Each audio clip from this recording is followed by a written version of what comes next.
guys, it's BD here, and one aspect of gaming that often gets overlooked is movement. It's very important in almost any type of game that you can play, from first-person shooters to story mode games. You can dodge opponents' attacks on you, giving you the advantage. That's why it's good to see companies continue to advance the technology on their keyboards, like Razer, who is back with the Huntsman V3 Pro, the follow-up to their wildly popular V2 Pro. This time they've refined a few things, from the build quality to the switch feel, aiming to make it one of the fastest gaming keyboards ever. Starting off with the pricing, it's on sale right now for about $180, and inside the box you'll get the usual suspects like the keyboard itself, a magnetic wrist rest, and a detachable cable.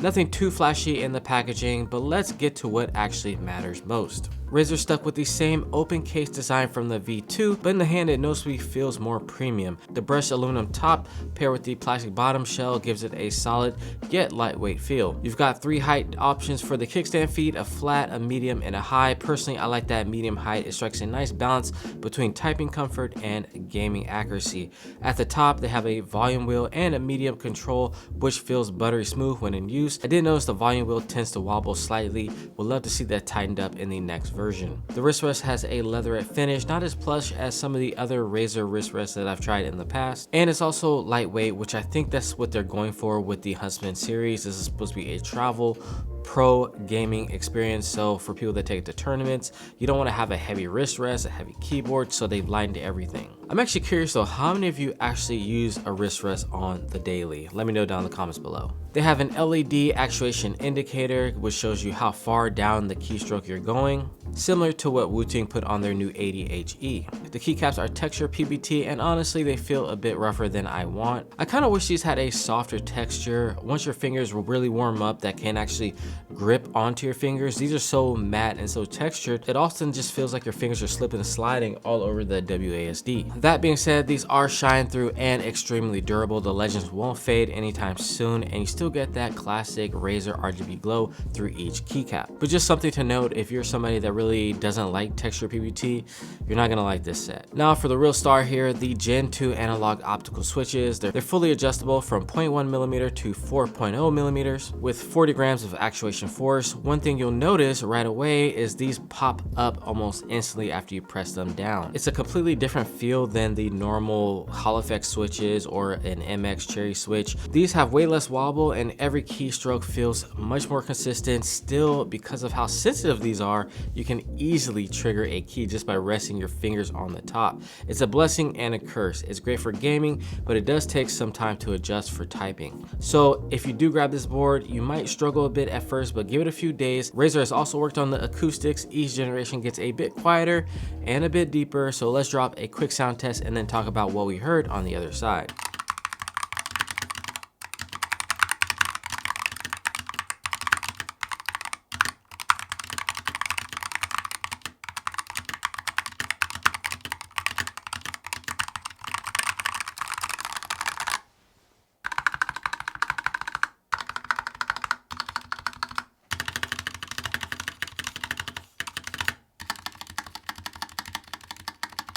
So the switches sound way more solid than before, less wobble, deeper tone, less of that high-pitched clack that the old Razer boards were known for. That rattliness is still there, just slightly, but much more refined, and the stabilizers are decent, with the spacebar being a little rattly, but far better than past offerings. So you guys know I like to come in the range to just check this out.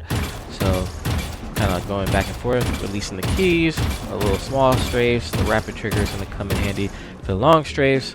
That snap tap is really good. Look at how accurate that is. Dead stop, hit the shot, headshot.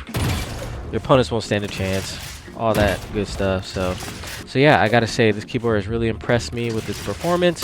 It's been really accurate. It feels really fast, especially with those Gen 2 switches in here. So yeah, give this keyboard a try. Alright, so here we are in the Razer setup software for the Razer Huntsman V3 Pro 10 keyless. So over here we have all of our different profiles. I have mine set to the rapid trigger. Then when you come down here to the wired pulling rate, I have mine set to the 8000 to take use of that, or make use of the 8000 hertz pulling rate of this keyboard. That's one reason why you would buy this keyboard, to get that low latency. Then over here I have snap tap enabled with the last input You can also do neutral, prioritize left or right, or compare level.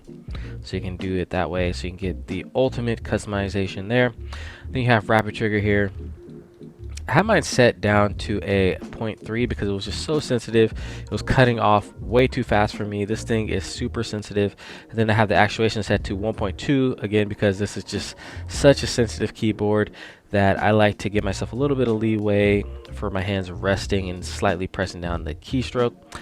Then on the lighting here, you have all the different effects. You can change the brightness or turn it off if you want. So pretty straightforward. So yeah, let's get back to the video. For gaming, this thing is ridiculous. These switches are so sensitive, I can't use 0.1 millimeters on this keyboard. I have to bump it down to like 1 millimeter. Even though I want the fastest, I found myself with a lot of unwanted keystrokes during my gaming because I like to rest my fingers on the actual key caps while I'm gaming. I don't like to hold my fingers up high off the keyboard. So if you can kind of keep that mind to finger connection and you don't get a lot of those errors, you'll be fine. Combine that with 8,000 hertz polling rate, you're looking at some of the lowest latency on the market. Personally, I don't think that millisecond is going to make you a better player or kill somebody faster or outstrafe somebody faster, but it's great knowing the hardware won't be holding you back in any capacity. It's just all on you at this point. Like I said, it did take me a couple of days to get used to this keyboard, and once you do, you start learning the nature of the switches, how they react, and gaming is much more pleasurable. And putting it up at an angle improved my accuracy and the amount of errors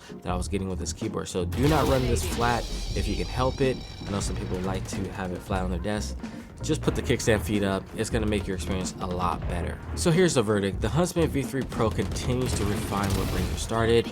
No resistance up top, lightning fast actuation, and a ton of customization. Though you'll definitely want to set up a typing profile for day-to-day use. Switching profiles is easy. Just holding the function plus the page up or down. Just hold the function plus the up or down rows. I personally love to see Razer go all in on a fully enclosed aluminum case, maybe something like a Huntsman Premium line. For me, I'm still leaning towards my custom Bluetooth ADHD just for a balance of overall gaming and typing experience. But if you want one of the fastest and most responsive keyboards available today, then you cannot go wrong with the Razer Huntsman V3 Pro. It's absolutely worth taking a look. Different keystrokes for different folks. See what I did there? And you find the keyboard for the best use case for yourself. That's it for this one, guys. If you found this review helpful, drop it, subscribe, and let me know down below if you daily the Huntsman V3 Pro or stick with something else.